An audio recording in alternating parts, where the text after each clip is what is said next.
pagi anak-anakku yang ada di rumah. Bagaimana keadaannya? Sehat? Jangan lupa selalu cuci tangan, pakai masker, dan jaga jarak apabila pergi keluar rumah. Kali ini kita akan belajar tentang bangun ruang. Tujuan pembelajarannya yaitu: pertama, siswa dapat menjelaskan pengertian prisma, tabung, limas, kerucut, dan bola.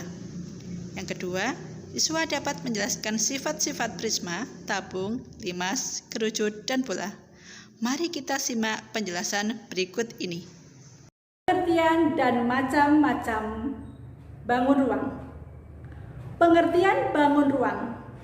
Bangun ruang adalah suatu bangun 3 dimensi yang memiliki ruang, volume, isi, dan juga sisi yang membatasinya. Macam-macam bangun ruang ada prisma, tabung, limas, kerucut, dan bola. Mari kita simak penjelasan satu persatu. Yang pertama adalah prisma. Prisma merupakan sebuah bangun ruang yang mempunyai bidang alas dan bidang atas yang bentuk dan ukurannya sama. Macam-macam prisma.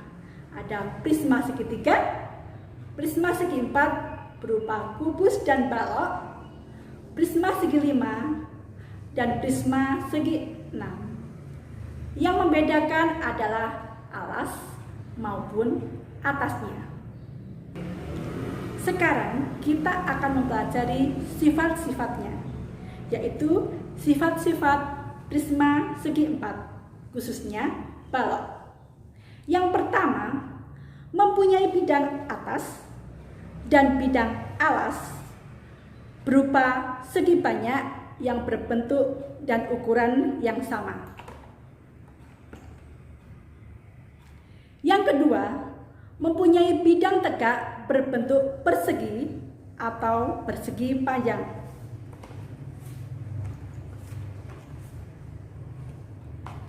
Selain itu, di bangun ruang ada sisi berupa tembok, berbentuk tembok. Ini adalah sisinya. Ada titik sudut. Ini merupakan titik sudut. Dan juga ada rusuk. Rusuk berupa garis. Adalah tabung. Tabung adalah bangun ruang yang dibentuk dari gabungan 2 buah lingkaran sejajar dan satu sisi lengkung yang mengelilingi 2 lingkaran tersebut. Ini adalah salah satu contoh bangun yang berbentuk tabung. Sekarang kita akan mempelajari sifat-sifat dari tabung. Yang pertama, mempunyai 3 bidang atau sisi berupa bidang atas, bidang alas, dan selimut tabung. Yang kedua, tidak mempunyai titik sudut. Yang ketiga, bidang atas dan alas berbentuk lingkaran yang ukurannya sama. Keempat, selimut tabung merupakan sisi lengkung. Yang kelima, jarak antara bidang atas dan bidang alas disebut tinggi tabung.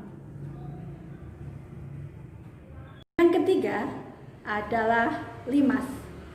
Limas adalah sebuah bangun yang alasnya berbentuk segi banyak, yaitu segi 3, segi 4, dan segi 5. Dan bidang tegaknya berbentuk segitiga yang berpotongan pada satu titik. Macam-macam limas. Ada limas segitiga, ada 5 segi 4 dan juga 5 segi 5. Sifat-sifat limas tergantung dari bidang alasnya. Ini adalah salah satu contoh limas segi 4. Sifat-sifatnya adalah yang pertama, mempunyai 5 bidang sisi.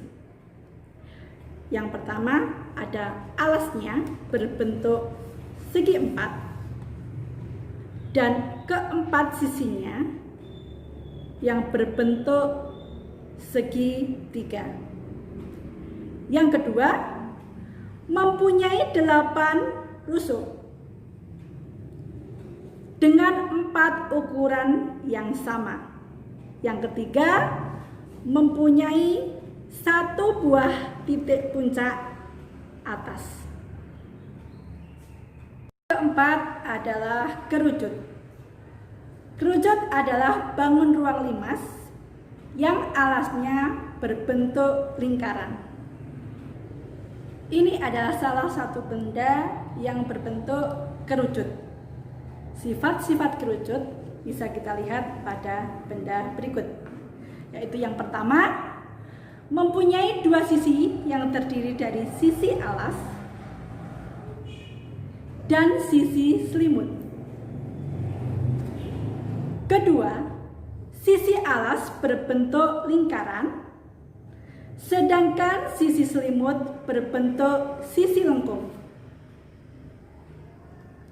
Yang ketiga, mempunyai 1 titik puncak. Yang keempat, jarak dari titik puncak ke alas disebut tinggi kerucut. Yang kelima adalah bola. Bola adalah bangun ruang yang titik-titik pada permukaannya memiliki jarak sama pada pusatnya.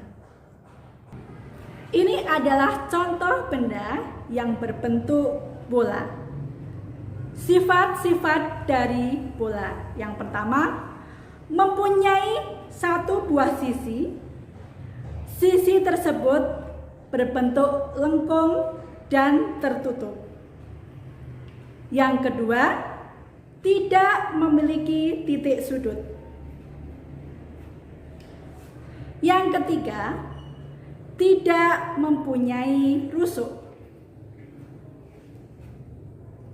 Itu tadi penjelasan dari Bu Guru tentang materi bangun ruang dan sifatnya. Apakah sudah jelas? Sudah paham? Adakah yang ingin kalian tanyakan? Jika tidak, nah sekarang untuk lebih jelasnya kalian kerjakan tugas berikut ini. Tugasnya adalah carilah benda di rumahmu yang berbentuk bangun prisma, tabung, limas, kerucut, dan bola.